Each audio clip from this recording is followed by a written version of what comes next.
Okay, I promise this is the last scary video I'm gonna do. The thing is, when I finish making the video, I'll remember something else that happened. Something spooky and unexplained. So this is the last scary video that I'm gonna make, unless I think of something else.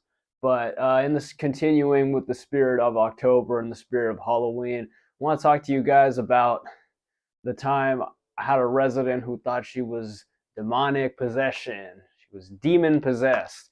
Oh man. And it's kind of funny because I honestly feel bad. I honestly feel bad about it because I think that I could have paid more attention. I think I could have given these things the more care that they needed. I think maybe this person just needed some help and was just reaching out and trying to find a way to just to reach out and have someone to talk to. And sometimes, when people are very lonely, especially when they're much older and they live alone and they get lonely, they'll try to reach out and branch out. And if they can't get it that way, they sometimes can get it other ways. They can make false alarms, they can disappear, they can take not neglect their own place in an effort to get some kind of connection. It's kind of sad actually, but it's something that happens.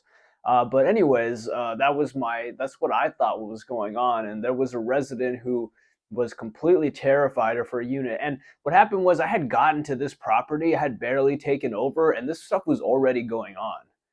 There was already a rumor, there was already the notion that this resident was just not happy inside her unit. She was scared, she was hearing sounds, she would see lights, she would think things were in the walls trying to come out of the wall to get her.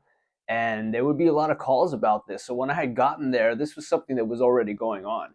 And when you take on new properties and stuff, and you meet new characters, and sometimes when people come at you in that way, you can't help think like, okay, something's not right. Like, okay, well, just blow it off. That's just how people are.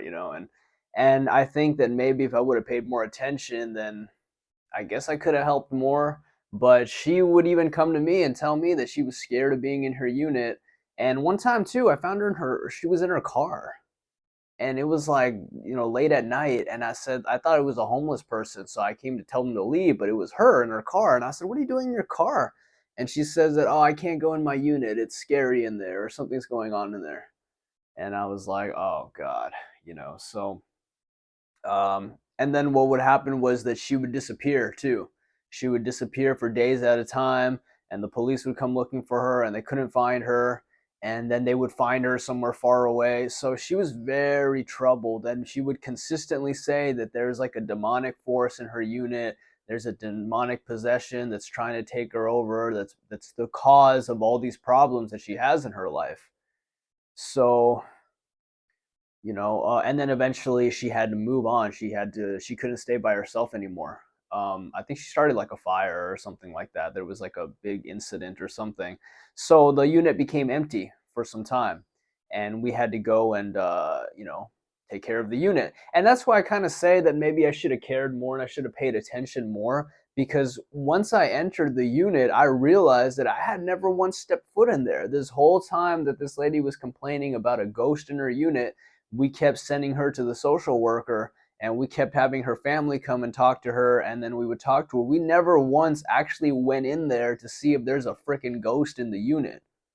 I mean, why would we go in there? Why would we go into an apartment looking for a freaking ghost? And even if we did find a fucking ghost, what are we gonna do with it? Evict it? You can't evict a ghost. So and like, that's what I'm saying, is that this madness is crazy. There's no freaking ghost. That's why I never even went in there. But the point is that after she was gone, me and the maintenance tech and one of the supervisors, we went in there, just to check it out.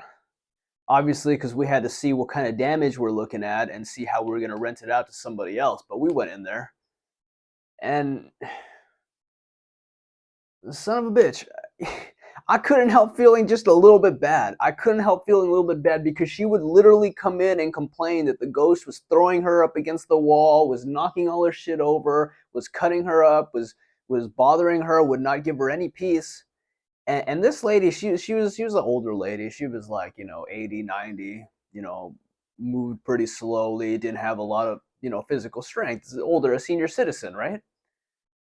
When I went in there, it looked like somebody had thrown her up against the wall and thrown all the shit everywhere, and all the furniture was upside down. The chair was everywhere. The bed frame, the big wooden bed frame, was fucking flipped over.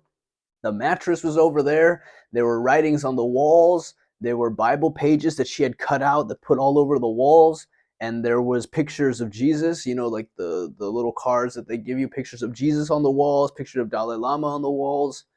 There was some writing that she had written, some scary shit like "Go away, ghost" or something like that. And um, yeah, yeah. And I couldn't help feel a little bit bad because I thought to myself, shit, what if the ghost was really throwing her up against the wall and stuff? Because it literally looked like somebody just grabbed this person and just knocked everything, just threw everything all over the place. And I was thinking to myself, how could this lady do this? She doesn't look like she would even have the physical capability to make a mess this big, but there it was. So we got rid of the mess, we cleaned out the unit. And I'm not going to lie, I was still a little bit curious. I was just a little bit curious. I'm not gonna lie. And I went in there around like 1 in the morning or something. I was still up, and I said, "Fuck it, I'm going in there." And I went in there, and I walked in, and I went into the room, and I sat down in the dark, and I sat there for a few minutes, and afterwards, I was just like, "Okay, this is stupid. Like, what do I think is gonna happen?" And nothing happened. There was nothing wrong with the unit. So that's kind of the attitude you have to have with these sort of things, and you need to be more skeptical about it because I didn't see anything. I went in there. I was by myself in there. I didn't see anything. I didn't hear anything, but everybody else, I guess they could. It was even some staff members who would complain about weird stuff going on in that unit too. But me personally, never saw anything.